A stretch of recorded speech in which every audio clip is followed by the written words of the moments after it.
I don't understand. You're not happy about the baby. So are you telling me this baby's mine? I don't know anything. The truth is, this baby could just as easily be yours as it could be John's. It was just a really big surprise, that's all. John and I had talked about having a baby, and then it just happened. You know, and I guess I just thought that when I had a baby, it was going to be the right time, and everything would be right. Okay, well, that's a nice idea, but it doesn't always work out that way. Yeah, but it's scary enough trying to have a baby when you're prepared for it, but when you're not... Okay, first of all, I don't think anybody's ever really prepared for how their life's going to change when they bring a baby into the world. But some surprises turn out to be the best thing that ever happens to you. And I will make sure to tell Shane you said that. Besides, it's not like you don't have any experience with it. I do. Well, you took care of me when I was a baby, before Roxy shipped me off to live with Aunt Corinne. Yeah, Rex, that was a long time ago, and I don't think anyone expected me to know what I was doing back then. I think it's going to be a little different now. Come on, you're a natural. No, I'm not. I'm overwhelmed. Is that why you waited so long to tell people? Even brother-type people? It didn't feel right. And no matter what John says, I still think there's a big part of him that's grieving for the baby he lost. John's a lucky man. To have a baby on the way? He has you, not putting any pressure on him, being sensitive to what he went through with Marty. It's very cool. No, please don't give me so much credit. I mean, I'm flying blind right now. Half the time I don't even know what I'm doing or why. Hey, cut yourself some slack. You want to tell me somebody who's not overwhelmed right now? I mean, raising a child, it's like the biggest job there is. Yeah, exactly. No pressure or anything. When you start thinking too much, you freak out. So here's the drill. I want you to pick up your phone, text me the word help. I will read it and come running. You got it? I got it. I love you. I love you too, person. Babe. Yeah.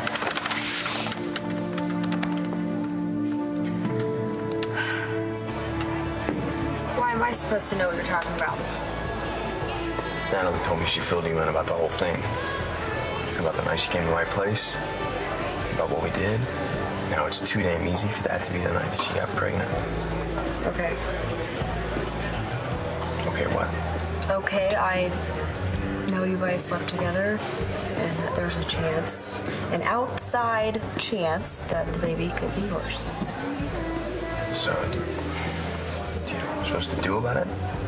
Because I sure as hell don't. This is killing me, Gigi. It's killing Natalie, too. She knows how much you love Jessica, how much you deserve not to have a worry in the world right now. She deserves the same thing with John, to just be happy.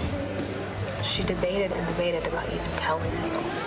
She finally decided that she had to be honest. So where do we go from here? Well, hopefully nowhere. If it is John's baby, that'll be the end of it. And until we know? Until then, you stay focused on Jessica and the baby you're having with her. At least that's one thing you can be sure about. I don't believe this. Ford promised on more than one occasion that we did not have sex that night. He's obviously a very good liar. You saw him when I told him about the hepatitis thing. He didn't bat an eye. Then maybe that was the truth. Maybe whatever he was getting tested for was because of somebody else that he had been with. I mean, we all know his reputation. And I still got into bed with him anyway. It wasn't you. What do you mean? The person who did that was a young, naive, traumatized girl who didn't know what she was letting herself in for. Okay, well, it doesn't matter, okay? Because if there's any chance at all this is Robert Ford's baby and not Brody's, then I don't know. I don't know what I'm gonna do. But I have to do something. What the hell is she talking about? Why would you go see Star in the first place? Was that supposedly when you went for a walk? Is that what he told you? Yeah, Star, he lied to me. No, he came over and asked if things between me and Cole got bad enough that we broke up, if he would have a chance with me. Dude, I told you to stay away from her. Well, if I had told you the truth, you would have stopped me. I wasn't gonna let you do that. All right, well, what about you? What's your excuse? Star's my best friend. Yeah, well, your best friend should be able to speak for herself. I will. Don't worry about it. I'm here for backup. And plus, I wanted to meet James for myself. So, James, do you want to hear Star's answer or not?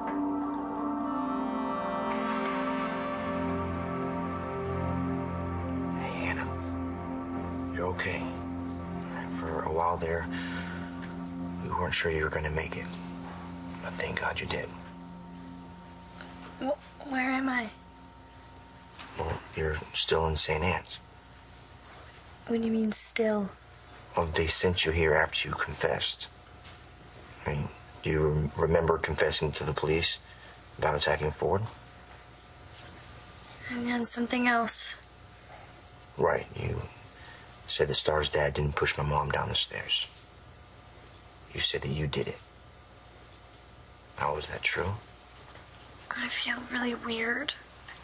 What happened to me? It's like my brain's not working. Hannah, you OD'd. What? Yeah, you got your hands on some pills like before, but this time you swallowed a lot more. I'm certainly not about to shoot myself.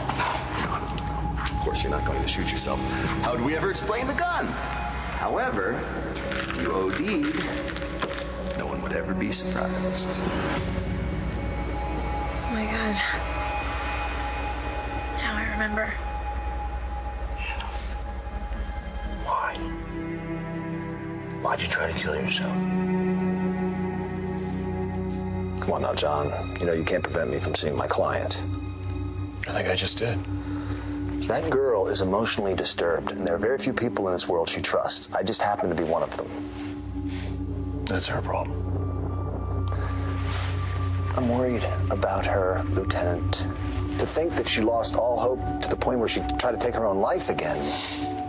If that's how it happened, What is that supposed to mean? well, we're not sure how all this went down. Oh, well, from what I understand, she stole a bottle of pills from the supply cart and then swallowed every one of them. I don't really see the big mystery. Well, I haven't heard that from her yet, and I need to do that. In the meantime, I have a couple questions for you. For me. Yeah. I saw your name on the sign-in sheet. You were here a few hours before Hannah was discovered and revived. Yes, that's right, I was. I came to check on her because, well, I was worried about her, and it's my job. How'd she seem? Very depressed, actually. Did you mention that to any of the staff? As a matter of fact, I did, to Sister Catherine on my way out. You told her Hannah might be suicidal. Well, I'm not a doctor, John. I didn't feel qualified to make that determination at the time. So you had no idea your client might swallow a bottle of pills? None whatsoever. Look, Detective, if there's something you want to say to me, I think you should feel free to get it off your chest.